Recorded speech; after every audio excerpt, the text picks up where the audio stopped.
السلام عليكم ورحمة الله وبركاته. بسم الله والصلاة والسلام على رسول الله.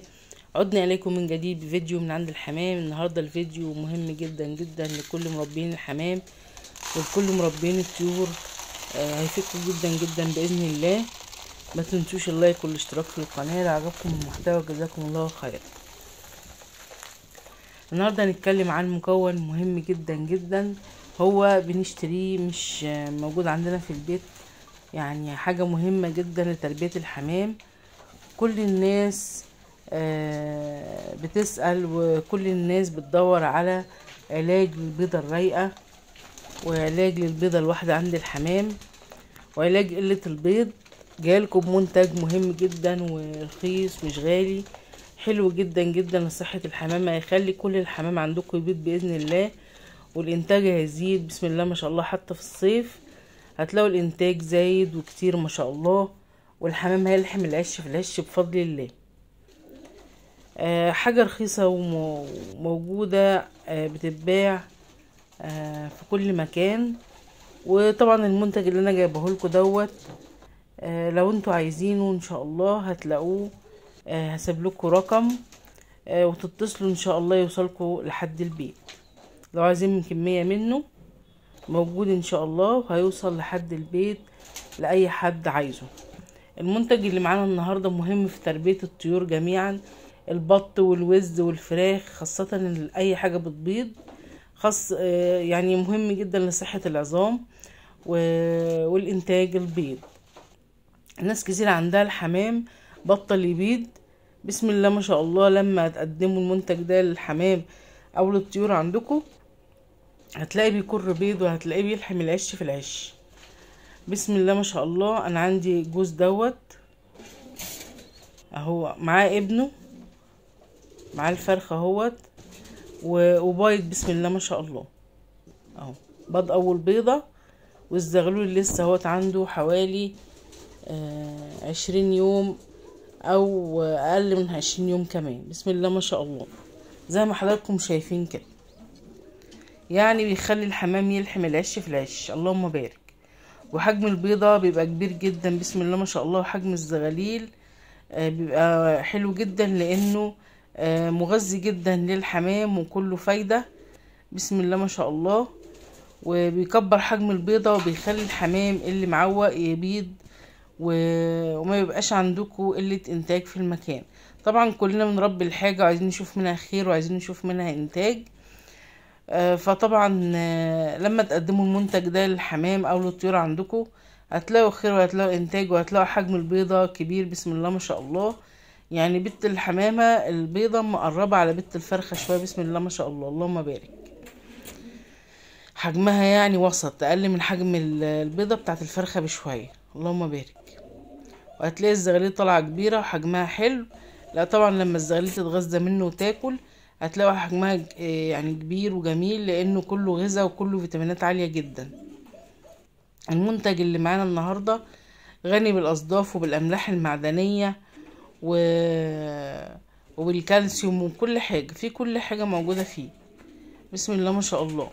وسعره مش غالي، اما تتصلوا ان شاء الله هتعرفوا سعره. بصوا البيضة بسم الله ما شاء الله، اللهم بارك. البيضة حجمها جميل جدا بسم الله ما شاء الله. كل الحمام معانا بايض اهوت، كله بايض واللي مخرج اللهم بارك. معظم الحمام عندي كله يعني باض واللي مخرج بسم الله ما شاء الله. شايفين حجم الزغاليل بسم الله ما شاء الله، بط صغيره اللهم بارك. قولوا اللهم بارك يا جماعه اهو، اللهم بارك. شايفين الزغاليل عامله ازاي؟ صحه بقى وانتاج اللهم بارك بسم الله ما شاء الله، حاجه تفرح يعني. شايفين الزغاليل دي زغاليل عمرها صغير جدا.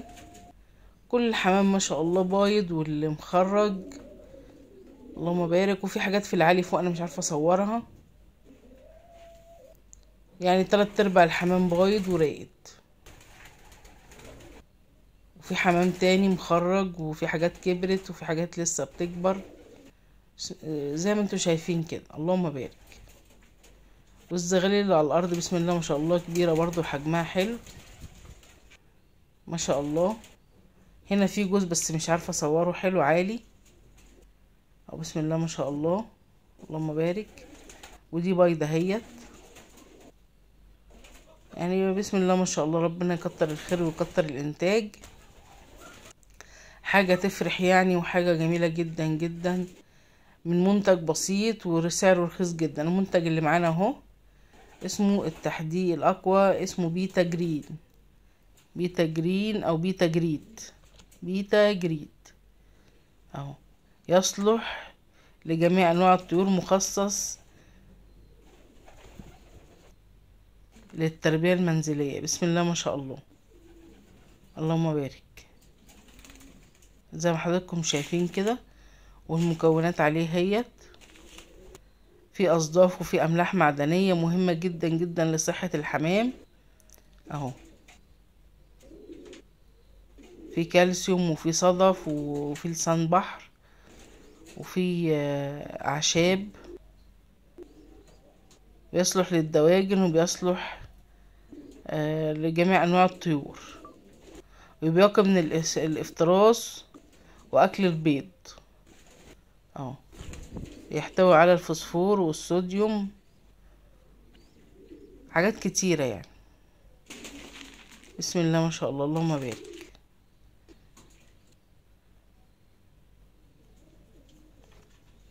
انا عملت روتين بسيط كده عند الحمام، بس ما حبيتش اجيبه لكم في اول الفيديو.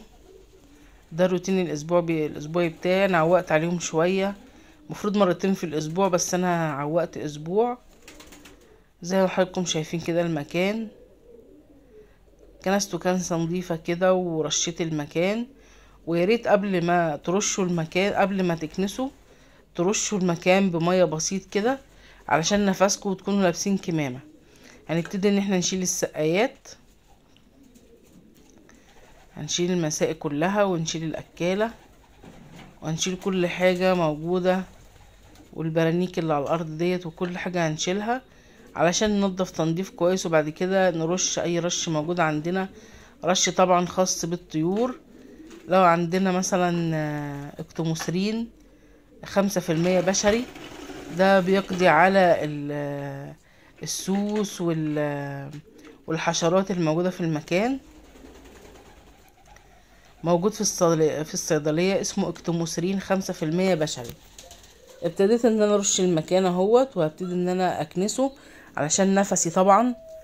كل ما ترشوا كل ما المكان يكون رطب كده، مش هيعفر عليكم على نفسكم، لان الريش والزغب بتاع الطيور ده ممكن يسبب حساسية صدرية. تمام؟ شايفين الفرق بين المكان النظيف والمكان اللي مش نظيف اهو. ادينا بننضف وخلصنا الحمد لله، خلينا المكان زي الفل. وبعد كده نرشه. وفي منتج تاني برضو اسمه لاستر، خاص بالحمام.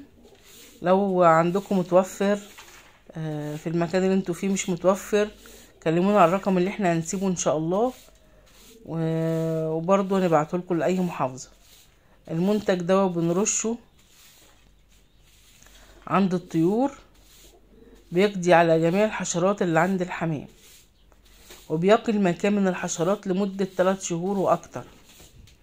بسم الله ما شاء الله، اللهم بارك. يعني اهم حاجة النظافة يا جماعة، المكان يكون نظيف على طول، يعني بالكتير مرة في الاسبوع، علشان الحمام ما يجيلوش عدوى، ولا يجيله فيروسات، ولا يجيله بكتيريا. لان طبعا الحر احنا عارفين بتنشط فيه البكتيريا والفيروسات والامراض. فربنا يعافينا واياكم ان شاء الله، والطيور عندكم تكون بصحة ممتازة وتنتج، ويكون انتاجها عالي ان شاء الله، ويديكوا خير كتير، وتديكوا خير كتير باذن الله. بسم الله ما شاء الله، اللهم بارك. معظم الحمام راقد اهوت وبايض، واللي مخرج اللهم بارك بره وجوه. ربنا يزيد ويبارك ان شاء الله، ويرزقكم جميعا من حيث لا تحتسبوا، ووسع ارزاقكم جميعا. لان اي حد بيربي طيور عايز يشوف منها خير ويشوف منها انتاج، هتجربوا الكيس ده ان شاء الله، وهتلاقوا الخير وهتلاقوا الانتاج عندكم. في نوع تاني ان شاء الله برضه هننزله مرة تاني. النوع التاني ده فيه حبوب وفيه حاجات حلوة، يعني اكتر من ده كمان. اللي عايز المنتجين موجودين، بس هنزله مرة تانية ان شاء الله. بسم الله ما شاء الله، اللهم بارك. انا كنت كنست وهم مستنيين الاكل بقى.